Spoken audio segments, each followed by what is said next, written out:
Kisah yang terakhir adalah Muhammad. Nabi Muhammad. Bismillahirrahmanirrahim. Judulnya 3 orang penguping.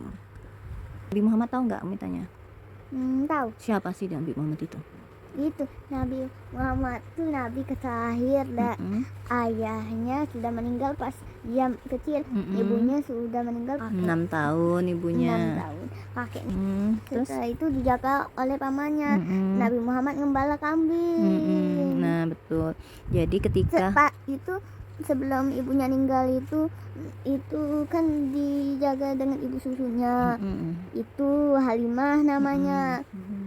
Pas lagi main sama teman-temannya, Nabi Muhammad tuh itu dadanya, hatinya tuh diambil terus dicuci.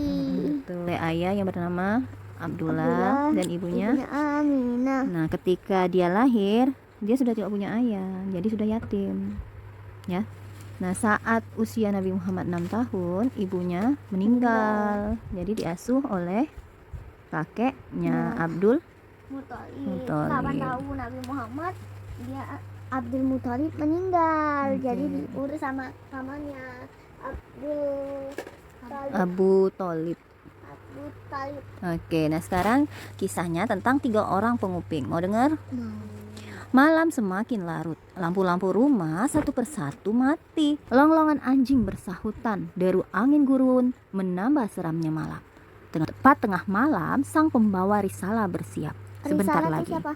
Pembawa risalah itu adalah pembawa dakwah kebenaran, yaitu Nabi Muhammad.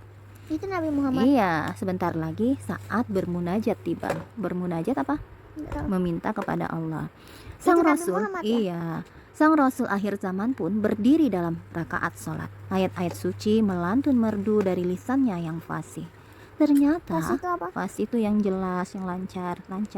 Ternyata di luar rumah ada yang menikmati keindahan wahyu ilahi.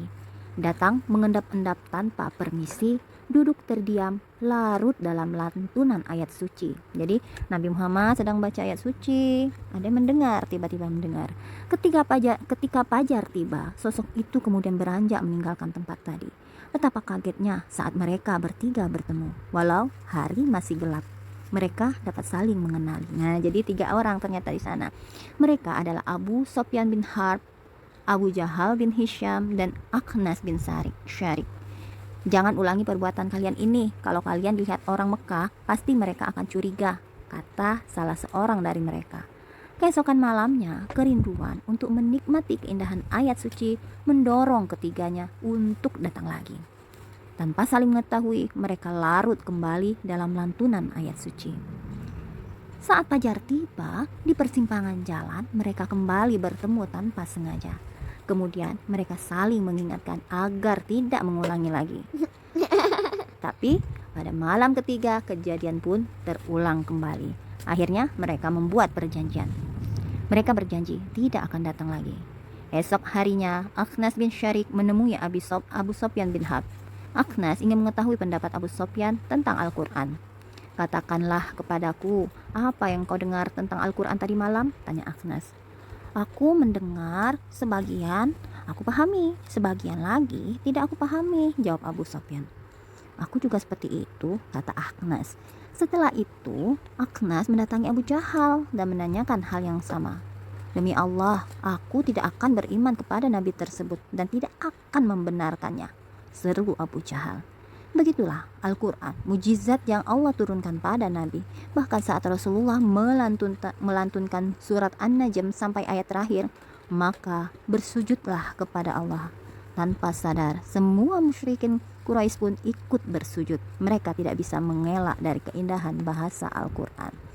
Nah, jadi mengelak itu menghindar.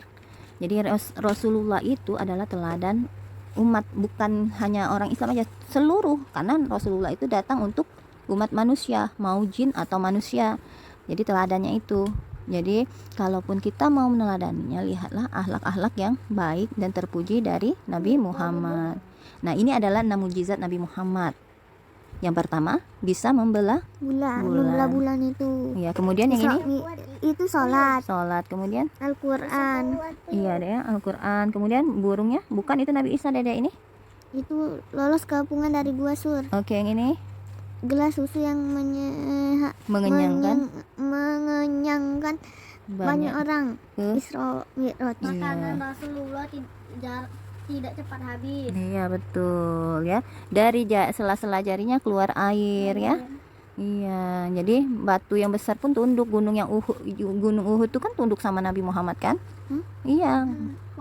Pohon-pohon, tanaman, awan memayungi. Ini adalah salah 6 mujizat aja, banyak mujizat Nabi Muhammad, oke? Paham? Mujizat itu untuk membuktikan alat bahwa untuk membuat orang itu percaya. Karena mujizat itu diberikan oleh Allah kepada orang-orang tertentu. Tidak setiap orang punya, ya. Oke, demikianlah kisah kita hari ini. Waalaikumsalam. Semoga kita bisa meneladani